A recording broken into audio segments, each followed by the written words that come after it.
From University of Utah Health and The Scope presents, this is Clinical. I'm Mitch Sears, producer for The Scope Radio, and you're listening to episode 8 of our series, Unit on the Brink. This is a multi-part story that is told in order. And if you haven't listened to our previous episodes yet, we highly recommend you go back and start with episode 1 in your podcast app. Unit on the Brink is a story that intimately explores the first-hand experience of medical frontline workers during the coronavirus pandemic. The stories that are shared are raw and occasionally deal with personal trauma. Listener discretion is advised. For nurses and providers working in intensive care, death is something that comes with the vocation. After all, medical workers in ICUs across the nation are tasked with treating the sickest and most severely injured patients. Yet, the severity of the COVID-19 virus and the safety protocols enacted to contain its spread was testing the emotional limits of even the most battle-hardened veterans in the medical intensive care unit. People like charge nurse Alicia Barker, who had served through the H1N1 pandemic of 2009. Throughout the winter surge, COVID death rates for Utah were increasing. Despite new and refined treatment procedures and protocols showing real promise in improving survivability, the sheer number of new SARS-CoV-2 cases were filling up Utah hospitals with extremely ill patients. Where Utah had seen a statewide average of 1 to 5 daily deaths between March and August, those rates more than doubled throughout the cold winter months, with a high of 36 Utahns passing from the virus January 26, 2021. We now return to the morning of December 10th, 2020. Shift change in the medical intensive care unit, the front lines during the winter surge of cases in Utah, to share what it was like for frontline workers that found themselves bidding farewell to more patients than many had ever had to before, and how they found the courage and resilience to carry on and maintain hope through the dark winter months. Presented by Clinical and written and reported by Stephen Dark, this is episode 8, Saying Goodbye.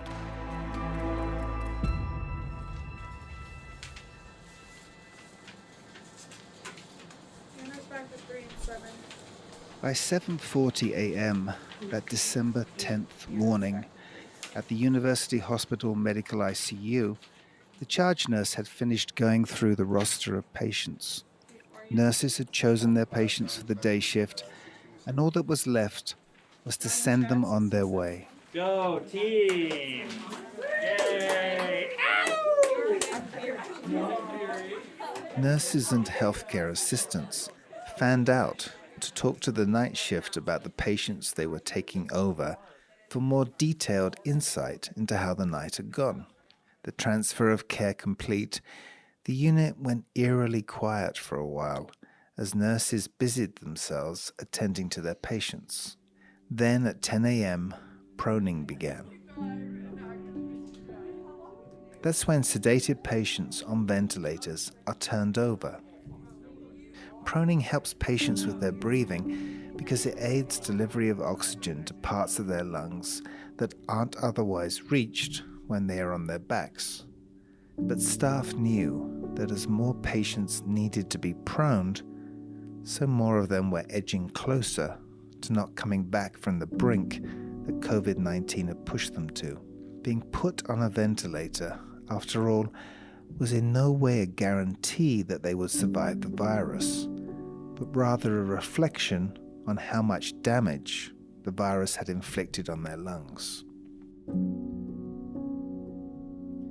As more COVID-19 cases filled up the MICU's roster, so staff had to organize into groups to do seemingly endless numbers of exhausting pronings.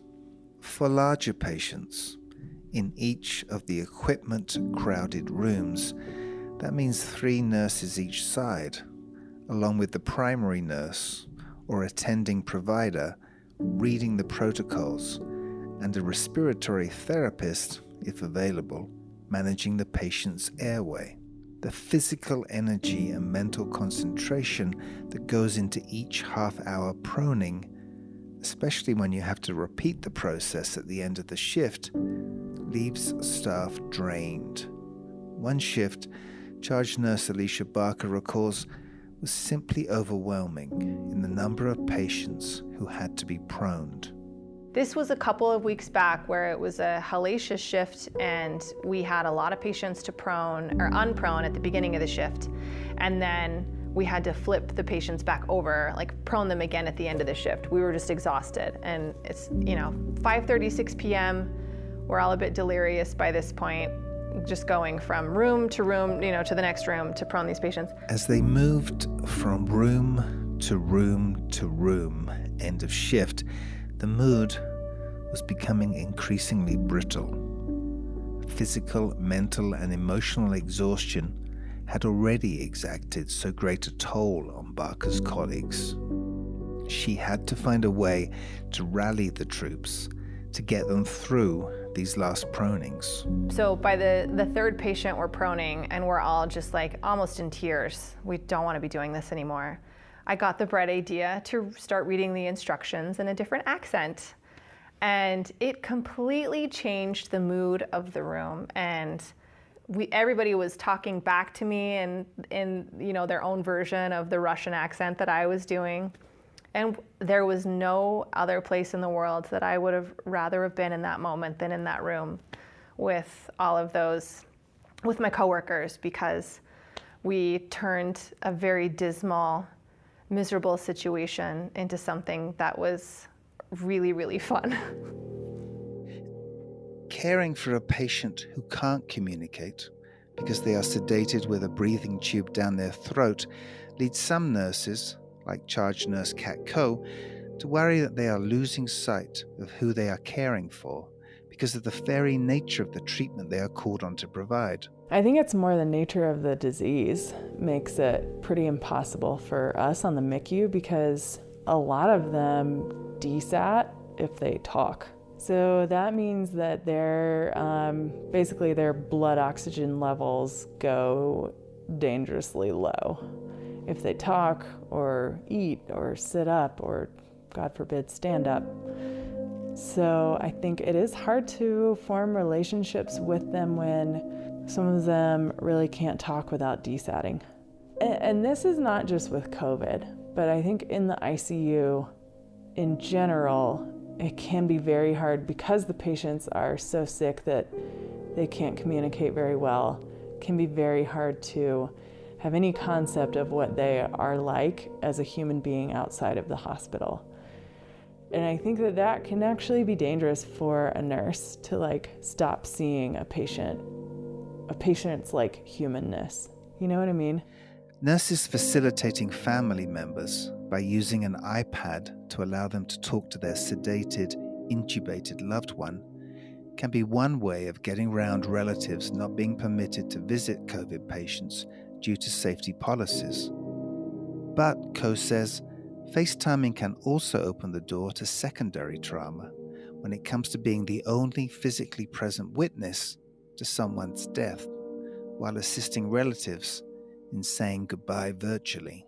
Like witnessing FaceTime conversations that would normally be a private conversation with families around the patient's bed, we're now facilitating these conversations and oftentimes having to stay in the room to deal with whatever technical difficulties, or if it's a Zoom meeting, admitting another person to the meeting or whatever.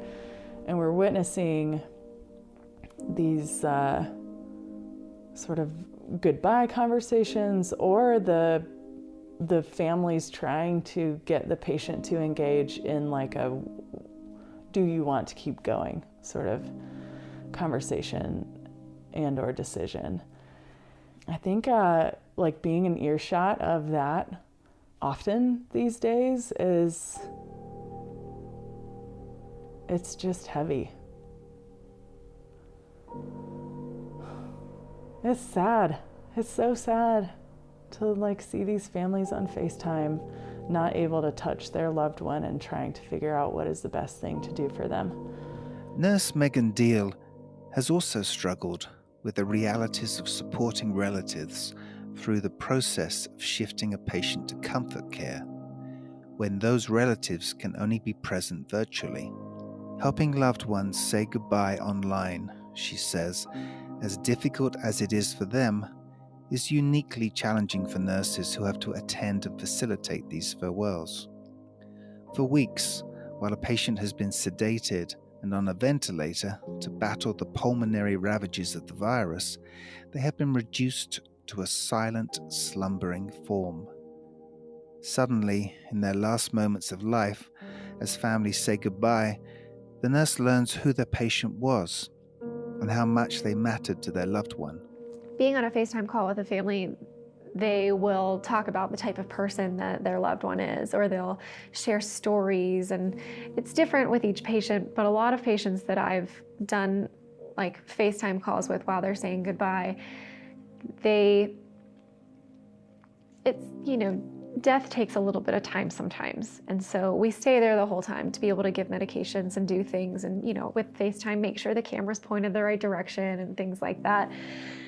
And they'll sit there and talk through stories about, so-and-so, remember when we did this, or talk about other family members that have also passed, and like, oh, when you see grandma, you guys can do this together. And if a patient up to that point has been a mix of numbers, heart rate, ventilator settings, and drug administration, all the medical information that has to be monitored to assess their health, suddenly all that falls away. But it turns it from looking at those things into looking at the person, and it kind of takes all those numbers and things away. So you don't have to worry about any of that other stuff as well, which is part of it. Like when someone's passing away, you don't care what their heart rate's doing because you don't have to fix it. You don't care about ventilator setting because you're not going to add oxygen. You're not going to intervene and do treatments. So instead of thinking about what treatments you can do, you don't have to think about that. You just think about whether or not they're comfortable, and then you listen to the family. And I think that it's taking away everything else and making them more of a person that makes it really hard. I don't know. And it's so, you have to displace yourself from it almost, because otherwise you can't handle it. Especially if you're in a PAPR, which we usually are. You cry in a PAPR, you can't get to it. There's no sticking a tissue up underneath it and wiping your tears away. You're just crying, and it's so awkward.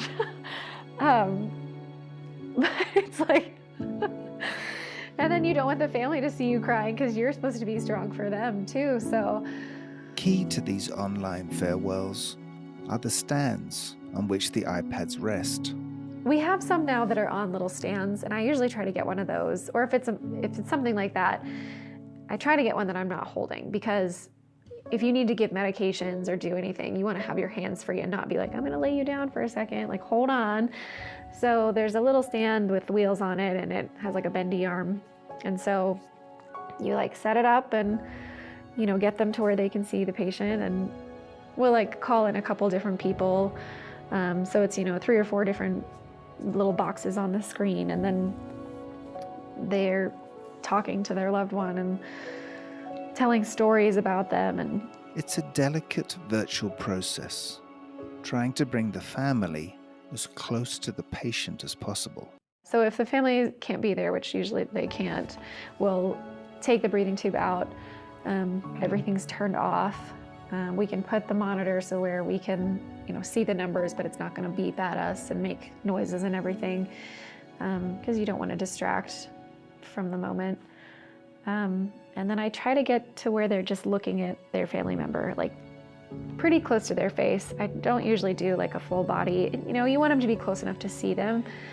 Relatives sometimes ask a nurse to physically connect with their loved one, hold their hand, comb back a lock of hair from their temple, touch their cheek, so they can say goodbye to them in a physical sense, leaving the nurse as the most intimate witness to their relative's departure. It's things like that the family will ask you to do things because they can't. And so you kind of have to step in and be there if that's what they want from you. And other people will just talk, and you just tell them, like, walk them through the steps of what's going to happen, like how things are going to go. You know, I always tell them, if you think they look uncomfortable, like let me know, we can give more medication.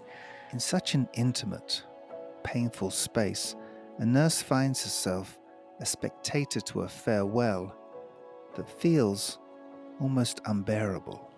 It's just, it just like breaks your heart to see these people. Like, it's just us. It's a nurse there and then their family talking to them, which is, I mean, better than nothing, but I can't imagine saying goodbye over a FaceTime call, like being so far away, or like giving that to someone else to be there while my loved one died. In the face of so much trauma and so many patients' deaths, many nurses have found themselves, for the first time, seeking help. Whether that has meant connecting with the University of Utah's Resiliency Center or an independent therapist, Parker stresses how important being straight with yourself and others about your mental health needs has been during the pandemic. It's more so how are we dealing with the day-to-day? How are we getting through each day? And I will have some thoughts about that. How am I going to be when this is all over? And, you know, I don't think there's anything wrong with needing to seek help from outside sources, whether that's therapy or medications or, you know, a combination of different resources. I think there's absolutely no shame, and I think that one of the positives of this is that mental health will be more accepted and regarded, and there will hopefully be less shame with people having mental health issues, being open about them, and dealing with them. Because we've certainly, some of the most meaningful conversations that I've had with my coworkers lately have been about being honest about how we're really feeling and how we're doing and how we're coping. And I feel like it benefits everybody when you're honest about how you're really doing and the things that you are doing to help cope with it. Simply through the process of reaching out for advice, for help, for sounding boards to answer her own doubts, Deal found colleagues in the same troubled place as her. I don't know, you have to step back and analyze yourself more than you did before. So I came to a point a couple weeks ago where I was like, maybe I need to start talking to someone. Like maybe I need to start thinking about therapy or thinking about like a way to figure out how to organize my emotions and how to deal with some of the stuff that I'm going through. And I talked to another one of my coworkers about it because she was at that point. I had texted her about something and she had kind of let it out to me that she was not feeling okay, like emotionally. And she told me that she had found someone to talk to that she really liked. And so I've started to try to reach out and find someone to talk to as well. And I reached out to a nurse that we used to work with who was really open about going to therapy. And this was pre-COVID. And I reached out to her and I was like, how did you find someone that you felt comfortable talking to? And she said, she gave me a bunch of information and she said, there have probably been 10 other MICU staff that have reached out to me about this. Those last 8 months taught many nurses that the defenses of gallows humor and camaraderie were simply no longer adequate to deal with the added stresses of the pandemic, particularly when it came to witnessing another way of saying farewell to a patient by a loved one that in some senses was even more grueling than FaceTiming, says Kat Coe.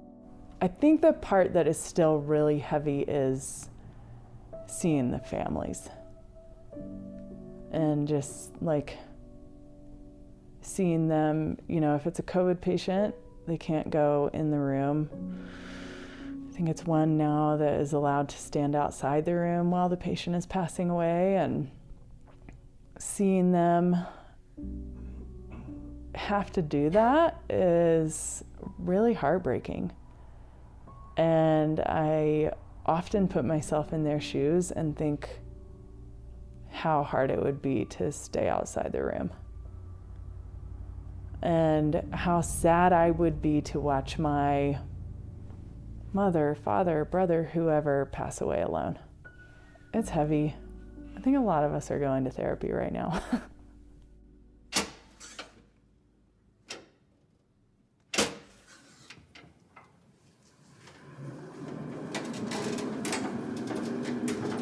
One shift, when the pandemic surge was pressing down on the MICU, Co experienced an unfortunate personal record. She accompanied 3 patients down to the morgue, 2 of them having died from COVID-19 complications. So there were, I think, 2 patient transporters, and they were super nice. I mean, they were just like, wow. We'll be back, and we'll be back. And I don't know. I mean, it's part of the job. Like, we go to the morgue a lot as MICU nurses. We have one of the highest death rates in the hospital, if not the highest.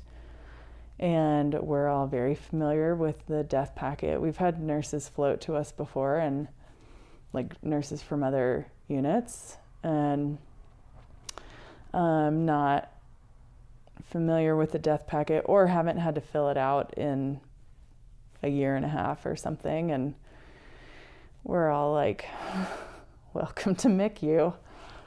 Charge nurse Alicia Barker finds a sense of comfort in the process of escorting a patient on their final journey. It's a very strange journey. I never have gotten used to it in my 13 years of doing this job. There are 2 transporters who bring a special cart up, and we place the patient's body in. They're in what's called a postmortem bag, and we place them on the cart, and then we put a sheet over the cart. So you wouldn't necessarily really know what it was if you were just a layperson walking through the hospital and you saw this cart with a sheet over it being pushed by 2 people. And then it's followed by the nurse, because you've got to go and provide some paperwork and log that the patient into the morgue. For Barker, each time she goes to turn away from having brought a patient to this way station before the journey that will lead to their final resting place, she can't quite let go. It's weird. You leave them there, and I always have this hesitation when you leave. Once you do your paperwork, you can leave, and the transporters will take care of that patient's body from there. They just will put it in a holding, area until the funeral home that the family has selected comes to pick the patient's body up. And I always have this weird hesitation. It's almost like I'm dropping my kid off to school and I want to stay and look at them through the window or something, or the doorway. And there's a weird hesitation there. And you just kind of have to take an inhale and an exhale and release and walk back to the unit.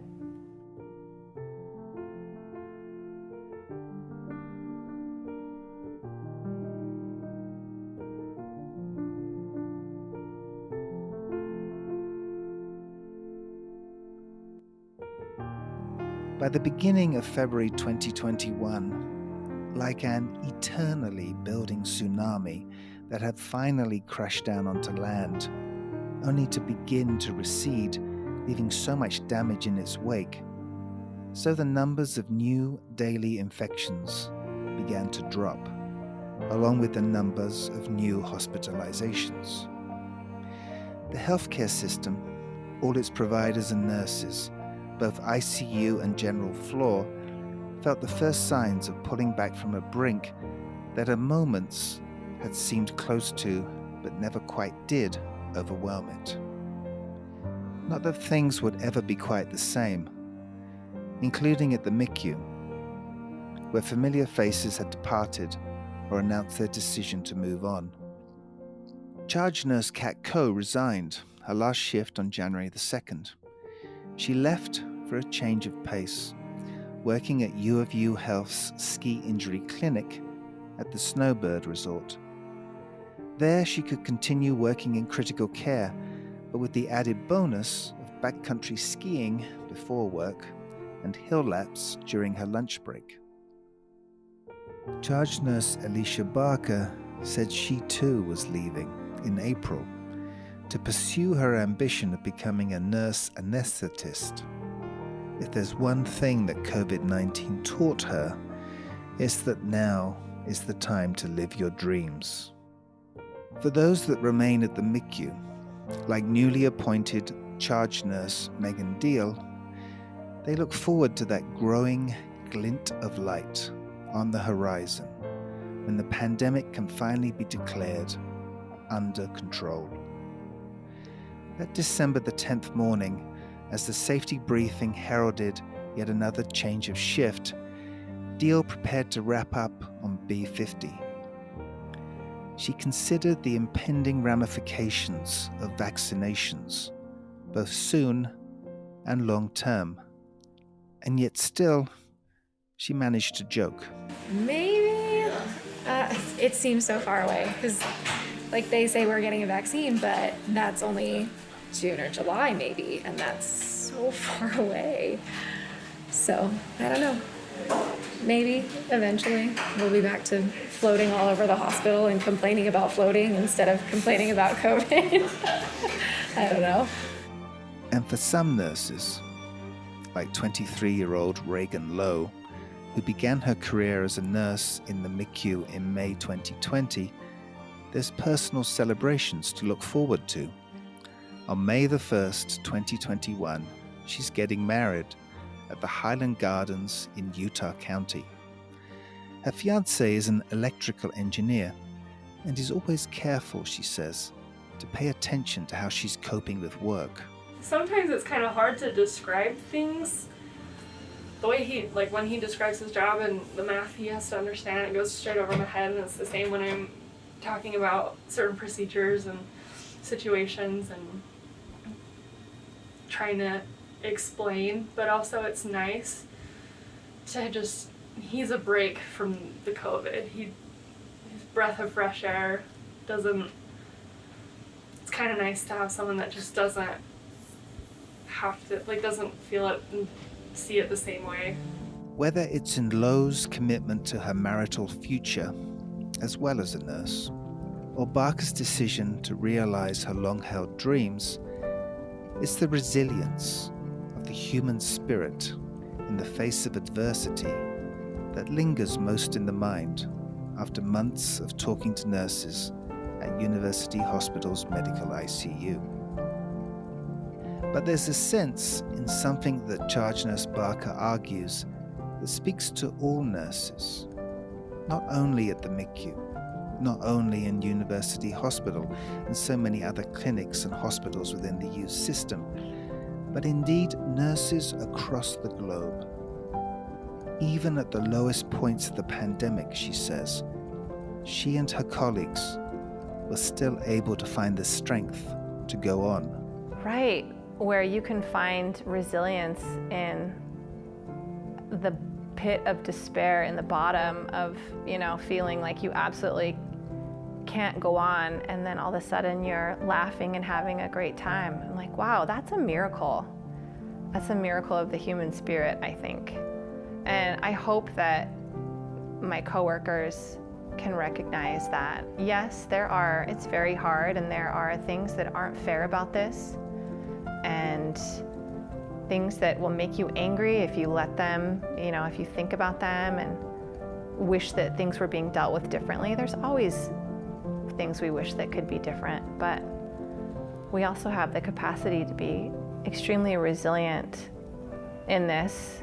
And so hopefully people are experiencing their ability to do that and to realize that they're a lot stronger than they thought they were, and that we're making it through.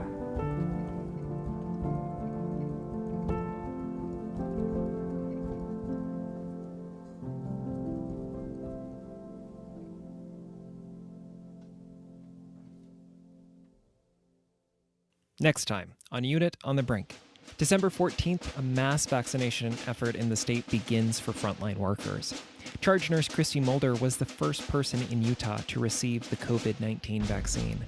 We share her story and how the promise of vaccination was providing not only a boost of morale for the medical workers at University Hospital, but a glimmer of hope for a return to normalcy for everyone in the state, whatever form that new normal may take. Join us next time for Unit on the Brink, Episode 9, Keeping the Faith. And if you'd like to see images from our visit to the MICU from the extremely talented photographer Brian Jones, take a look in the show notes for a link to the Keep Breathing multimedia story, written by Stephen Dark and designed by Stace Hasegawa.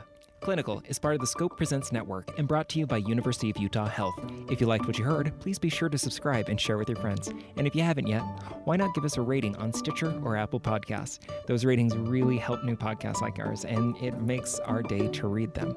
And to all the nurses, doctors, admins, interpreters, operators, technicians, and all of the other hospital employees out there, we know you're listening. And we want to hear from you.